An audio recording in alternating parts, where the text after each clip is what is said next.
Hello and welcome to another D&D Stories. I'm your host, TheWriter. This is the show where we sit here and I regale you with all the tabletop gaming stories and remember when something cool happened. So, actually, I'll have to take that back today because this is the story of a crash and burn campaign that I myself DM'd. So, take away the something cool happened because something cool did not happen this time around. This was definitely what your guidance counselor would call a learning experience as they were trying to, keep your principal from freaking expelling you forever as for whatever nonsense that you tried in the middle of the hallway between classes. I decided, rather early on, that I wanted to run an evil campaign with D&D 3.5.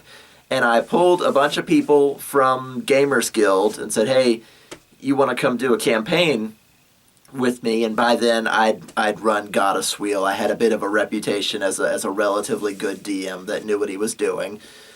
And they said, yeah, sure, we'll roll up some characters and, we met at my dorm because there's like study rooms and stuff. We took over one of the study rooms for D&D.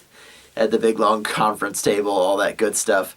And the campaign that I ran, and there's no way to justify this kind of campaign, so I'm going to just start with this. Whenever you DM, you of course have to keep all your notes to yourself, right? Because if your players find out about things, then it's not as fun of a game for them, is it? They know what's going to happen. And most of the time, DMs work solo, and there's not another person next to you to say, no, that's a horrible idea, or no, that's not going to work. Most of the time, if you make a mistake as a DM, it's during the game that you find out what a bad idea that was, or how poorly planned something turns out to be, or something that looks good on paper but doesn't look good when it comes to the forefront of the game. You don't usually find that out until the game is happening. So this was like the first bruise on my reputation as a DM for a long time because this campaign crashed and burned hard. Now, like I said, I wanted to do an evil campaign. So we join our heroes escorting a caravan across a mountain range. And I would even tell you like their names or their classes. This story is actually quite short, so I'm not going to even go that far because I honestly don't remember because this campaign started and then it ended just as suddenly. So buckle up for this nonsense because I thought this sounded like a good idea at the time. So our heroes are escorting a caravan of supplies or tax money or whatever across the mountain range, and they are attacked by kobolds, goblins, hobgoblins, and lizard folk all at the same time. Just this weird menagerie. They're not really bandits, but they all kind of surround the caravan, and this massive melee erupts immediately. And our heroes are overwhelmed not only by the diversity of their enemy, but by the sheer number, and they are captured alive. And just like belted over the head with like a cudgel to knock them out. And when they awaken, they find themselves in an underground like cavernous prison, like a sectioned off area of a cave. And all of them are sporting like these long like wrist to elbow metallic gauntlets with bright red rubies on them. And they go, what are these? And the guy that's watching over the jail area says, those are your connection to the mistress. And they go, what? And he goes, be obedient or you will suffer the consequences. And they are kind of like shepherded from this jail area, and the players are already pissed because they can feel themselves being railroaded, but it's like the opening of the campaign and they're already mad. But they started the campaign by losing a combat, so they're not happy. And they are shepherded into a series of tunnels where they see that all manner of creatures are mining and transporting supplies, weaponry, moving, wheelbarrows full of scrolls around. It's a massive operation of kobold, goblins, hobgoblins, orcs. There's, a human here and there, but not very many. They see one elf as they're going through all these tunnels being led around by armed guards. Everybody, even the guards, have these long, jeweled, gauntlet arms. Basically like Wonder Woman's, things she keeps on her forearms to deflect bullets. It's... But they are led through this entire complex, and they see massive eateries. They see a beehive-style place that's full of small caves for them to live in just by the hundreds. And they say, where the hell are we? This place is massive. There's so many people and creatures moving about here, all seemingly with the same purpose. Who is this mistress you speak of? And just as they're talking about all this, they get herded into a grand cavern where they are set upon by a colossal red dragon. This is the mistress. Now, she won't tell them her name because she's under the superstition that, to know something's name is to control it. That was just a quirk in her character, so she was just the mistress. And dragon names are very complicated, and I couldn't come up with one, but shut up.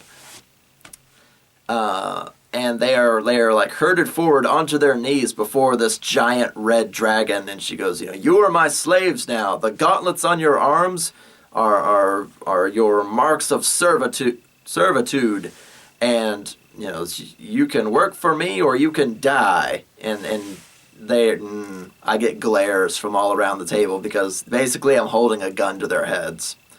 And that's never something you should do as a DM, but again, it sounded okay on paper. You are captured and you become the servants of a giant dragon, and you have to go on missions for this dragon.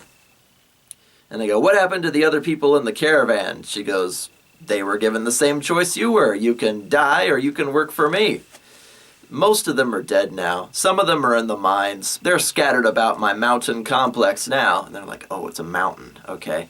We were crossing the mountains. One of the mountains was this hollowed out ant farm of a menagerie run by this giant green dragon, or red dragon, sorry. And she gives them the choice. It says, the gauntlets on your arms are basically like bombs. Should I decide it, they will go off and take you with them.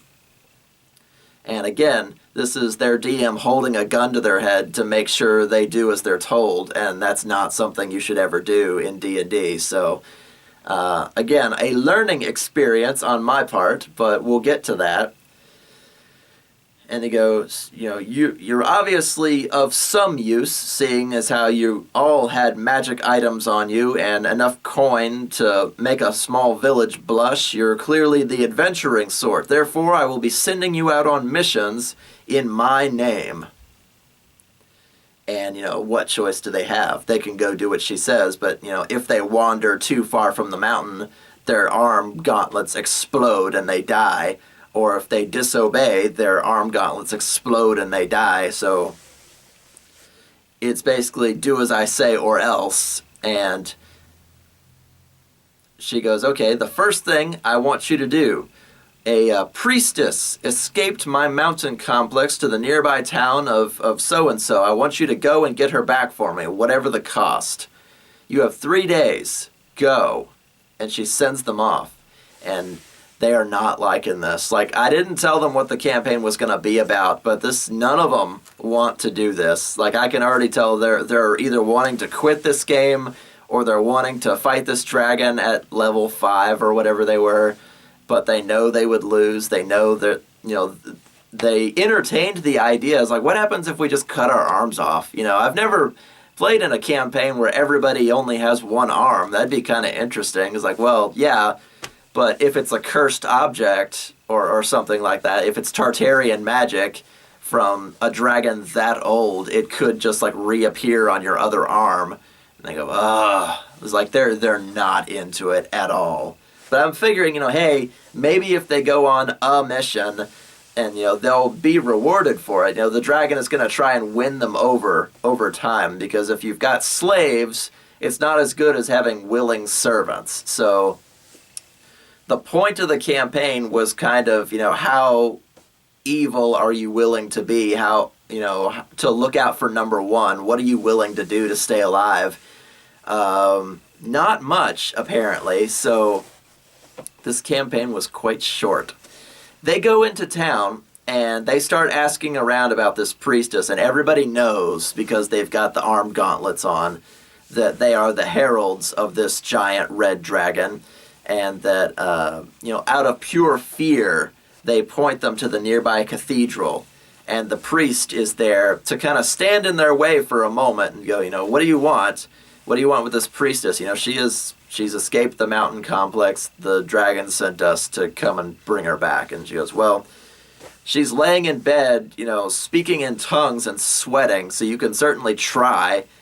And he follows, they follow him into like a side room, like a monk's cell, and find that this woman, her arm gauntlet has been messed with. Like there's a panel missing, and one of the jewels is gone, and it's like dripping with different oils and stuff. It's been tarnished. So clearly, somebody tried to explode it and it didn't work. So this was their hint from the DM that, hey, these gauntlets can be removed or at least tampered with so they don't explode with a thought, But they decide, okay, how should we do this?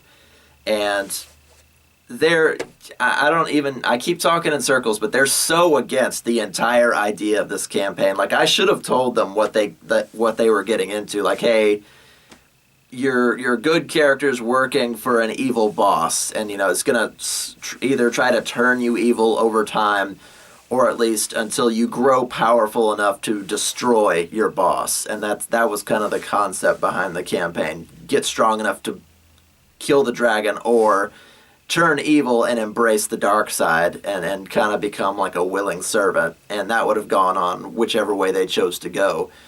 But were so entirely against this thing the whole way. It was like pulling teeth the whole time. And I don't know if you guys have ever opened the Draconomicon, but there's a lot of classes that benefit from having a dragon patron. And I can't name any off the top of my head, but a bunch of the prestige classes in the Draconomicon and a few of the other Splat books, you have to meet or be chosen by a dragon. So that opened up a whole bunch of prestige classes to them, a whole bunch of powers, based on having like a red dragon, like patron, basically. And no, they wanted to be heroes. They wanted to get away. They wanted to get these gauntlets off. They wanted to save the priestess. They were completely against every idea that this campaign had to offer. And I don't really blame them, because, again, I didn't tell them what was coming up. So after basically punching the priest in the head to cover themselves, they wrap the priestess up in a few sheets, and they book it back to the mountain, and none of the townspeople dare stop them because, they've got the gauntlets, they work for that dragon, and all she's got to do is send, 150 goblins down there to burn the village to the ground. So none dare oppose her or her agents. So they bring the priestess back, and they go back to the main cavern, and she's like unconscious at this point because she's like sick from resisting the evil magics inside the gauntlet that she's wearing. And they go, what was this woman for in like your mountain complex? Was she a healer for the miners or what? And the dragon, the mistress, says, she was my canvas for practicing magics, and no business of your own. Basically, whenever you want to do like certain evil magics, you have to have like a virgin sacrifice or a virgin on an altar or with a dagger or whatever it happens to be. And in order to practice said magic, this this dragon would like strip this woman naked and like lay her on a table or whatever and use like a paintbrush, or get one of her followers to use a paintbrush to like paint all the dark runes all over her, and then like do like half the spell to make them glow, just to like practice her magic. And if she actually needed to cast that spell, she could just finish it and kill this girl off whenever she wanted. So she was basically a living spell component who ran away.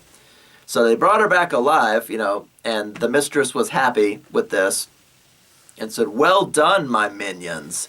And she gives them like green, red tabards to like denote that they are the heralds of this great evil, which they hated. She gave them special weapons so that they wouldn't be just out there barehanded, because most of their gear got taken, most of their mundane gear anyway, and gives them a stack of money. So, go into town, do whatever you want for a few days, and then report back to me. Also, as a bonus for completing your first mission for me as my willing minions, and I'm getting bigger and bigger glares for this because no, they're not. For being my willing minions, I give you this gift, a bottled dragon's roar. And she sets out like this mason jar. It's this big, like, half-gallon thing that's like wired shut. It's made of thick glass, and it's got like a white mist inside. And I go, a bottled dragon's roar is a 10d10 sonic attack. All you have to do is like throw it and break it on the ground or whatever, and it reaches for 30, 40, 50 feet, and it does 10d10 sonic damage. So anything that can hear is going to have a bad day. And they go, really? So it's like an alchemist fire. You just like throw it and it goes off. I said, yes, that is it's a one-time thing, obviously. So if you're ever desperate, you can do a quick 10d10 damage to something big. And I've got, later on in the campaign, I've got a big boss lined up for them, thinking, they'll save it like a grenade, because that's basically what it is. I'm thinking they'll save it until later. They didn't save it until later. They confer, I'm looking at my notes, trying to figure out, where am I sending them next, what shops are available in the town, because she gives them like a couple of days off as reward, along with all the other stuff. And they're conferring amongst themselves, and they go, we throw the bottled dragon's roar into the ceiling of the cave and break it.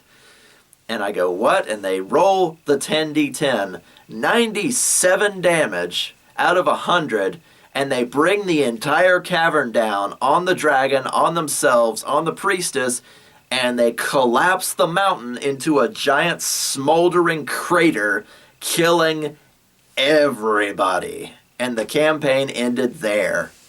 And I was like, damn. And, everybody just kind of closes their books and their character sheets, and they put their stuff away, and I'm just sitting there stunned.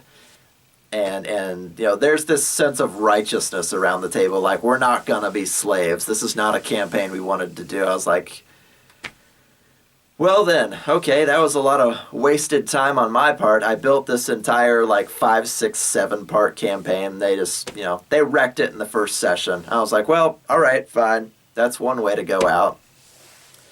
They didn't want to play D&D with me for weeks, if not months. I didn't get to be behind the DM screen for a long time, because I tried to run this evil campaign and it crashed and burned hard. Like, I've never seen, just like thinking back through all the D&D I've ever seen or heard of, I've never seen a campaign crash and burn in the first session.